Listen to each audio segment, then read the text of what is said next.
Physics Class 10 Chapter number 13 Electrostatic Numericals 5 numerical हम कर चुके थे।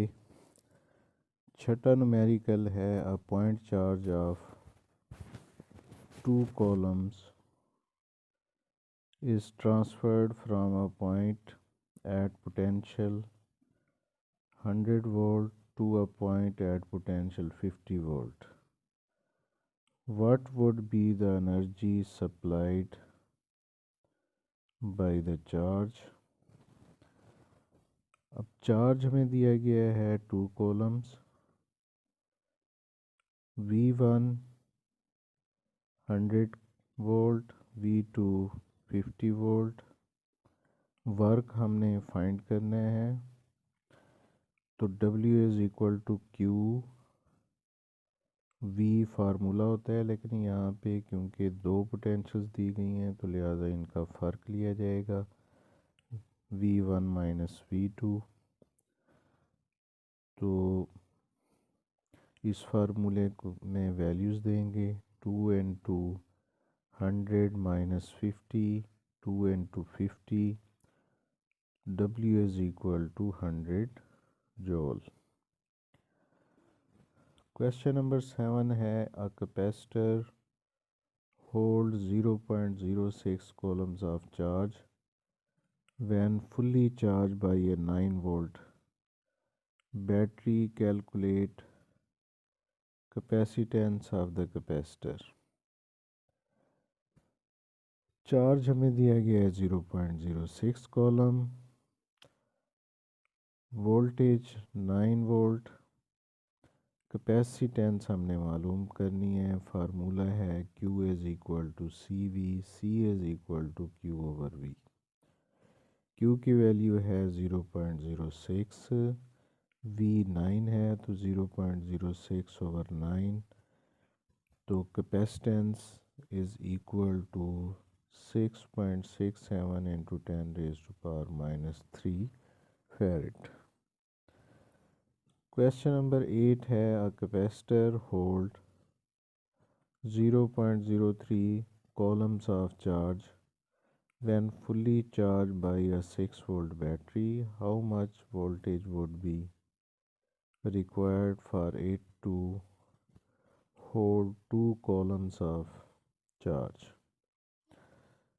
अब चार्ज Q हमें दिया गया है 0.03 coulomb, V is equal to 6 volt, Q is equal to C V formula है हमारा, तो C is equal to Q over V is equal to 0.03 over 6, तो C is equal to 5 into 10 raise to power minus 3 farad.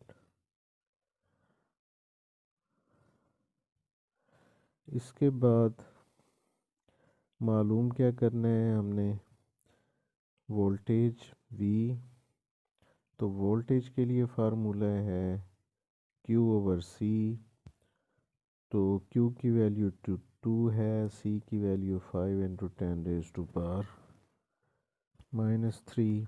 इनको जब हम divide करेंगे तो voltage is equal to 400 volt.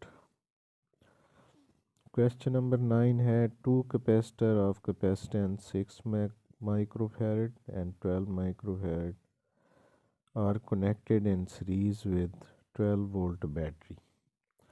Find the equivalent capacitance of the combination. Find the charge and the potential difference across each capacitor. तो C1 6 microfarad micro 10 raise to power minus 6 के equal होता है, तो C1 is equal to 6 into 10 raise to power minus 6 farad. C2 12 microfarad is equal to 12 into 10 raise to power minus 6 farad. Voltage 12 volt. अब 3 चीज़ें हमने find करनी है, capacitance, voltage और हर कैपेसिटर के ऊपर चार्ज की मिकदार। तो कैपेसिटेंस, क्योंकि ये सीरीज़ कम्बिनेशन है, इसका फार्मूला होगा 1/CE is equal to 1/C1 plus 1/C2। तो इसमें वैल्यूज़ रखें, इसको कैलकुलेट करें तो CE आता है 4 इंटू 10⁻⁻6 फैरेड, यानी 4 माइक्रो फैरेड। Q के लिए फार्मूला होगा CE is equal to V। Q is equal to 4 into 10⁻⁻6 into 12, 48 into 10⁻⁻6 is equal to 48 microcoulomb. Series combination में जो चार्ज है वो सेम होगा, लिहाजा दूसरे कैपेसिटर के ऊपर भी चार्ज की मकदार इतनी होगी जितनी के पहले पे।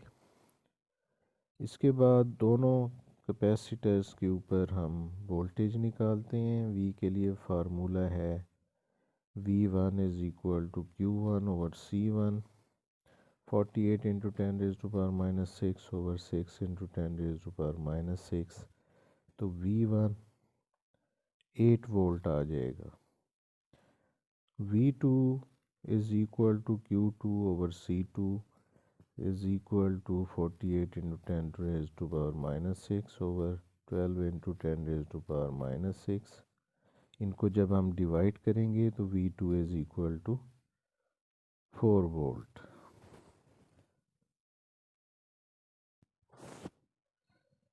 क्वेश्चन नंबर 10 है two capacitors of capacitance 6 microfarad and 12 microfarad are connected in parallel with a 12-volt battery. Find the equivalent capacitance of the combination. Find the charge and the potential difference across each capacitor. Given है हमारा C1 is equal to 6 microcoulomb is equal to 6 into 10 raised to power minus 6 farad. C2 is equal to 12 microfarad is equal to 12 into 10 raised to power minus 6 farad. V is equal to 12 volt. Find करने हैं equivalent capacitance. Q1 is equal to Q1 find करने हैं, Q2 find करने हैं, V1 find करने हैं, V2 find करने हैं। अब क्योंकि पैरेलल कम्बिनेशन है तो लिहाजा जो वोल्टेज है वो दोनों पर सेम होगी। तो कैपेसिटेंस के लिए हमारा फार्मूला बनेगा CE is equal to C1 plus C2, दोनों को ऐड करेंगे तो 18 माइक्रोफैरड आ जाएगा। Q1 is equal to C1 V 6 into 10 raise to power minus 6 into 12 72 into 10 raise to power minus 6 coulombs. तो Q1 72 माइक्रोकॉलम्स। Q2 is equal to C2 V is equal to 12 into 10 raised to power minus 6 into 12 144 into 10 raised to power minus 6 columns. तो Q2 is equal to 144 microcoulomb. Since combination is parallel, so potential across each capacitor is same, that is 12 volt.